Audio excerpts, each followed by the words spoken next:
بسم اللہ الرحمن الرحیم۔ السلام علیکم۔ ایک شخص کے ہاں صرف بیٹیاں تھیں۔ ہر مرتبہ اس کو امید ہوتی کہ اب تو بیٹا پیدا ہوگا، مگر ہر بار بیٹی ہی پیدا ہوتی۔ اس طرح اس کے ہاں یک کے بعد دیگرے 6 بیٹیاں ہو گئیں۔ اس کی بیوی کے ہاں پھر ولادت متوقع تھی۔ وہ دوڑ رہا تھا کہ کہیں پھر لڑکی پیدا نہ ہو جائے۔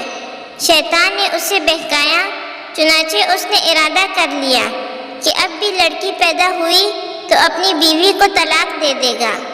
اس کی کج فہمی پر غور کریں، بھلا اس میں بیوی کا کیا قصور؟ رات کو سویا تو اس نے عجیب و غریب خواب دیکھا۔ اس نے دیکھا کہ قیامت برپا ہو چکی ہے۔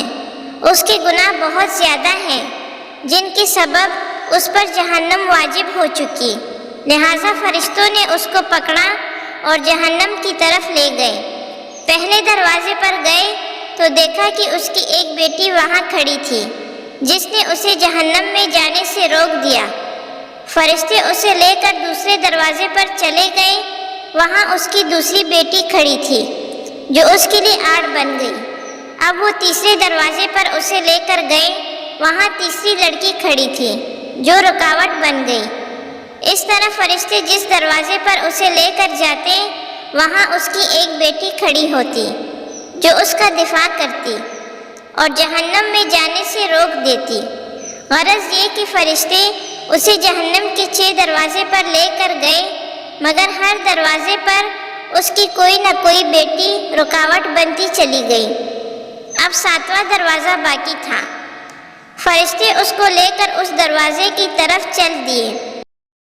اس پر گھبراہٹ طاری ہوئی کہ اس دروازے پر میرے لیے رکاوٹ کون بنے گا۔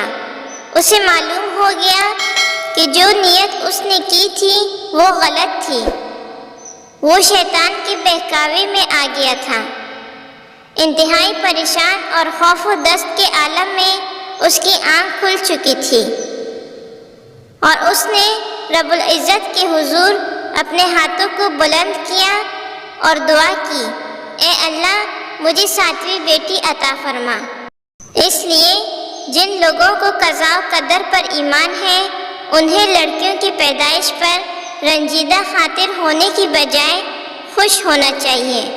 ایمان کی کمزوری کے سبب جن بد عقیدہ لوگوں کا یہ تصور بن چکا ہے کہ لڑکیوں کی پیدائش کا سبب ان کی بیویاں ہیں، یہ سراسر غلط ہے۔ اس میں بیویوں کا یا خود ان کا کوئی عمل دخل نہیں، بلکہ میاں بیوی تو صرف ایک ذریعہ ہے۔ پیدا کرنے والی ہستی تو صرف اللہ وحدہ لا شریک لہ ہے۔ وہی جس کو چاہتا ہے لڑکا دیتا ہے، جس کو چاہتا ہے لڑکی دیتا ہے، جس کو چاہتا ہے لڑکے اور لڑکیاں ملا کر دیتا ہے، اور جس کو چاہتا ہے بانجھ بنا دیتا ہے۔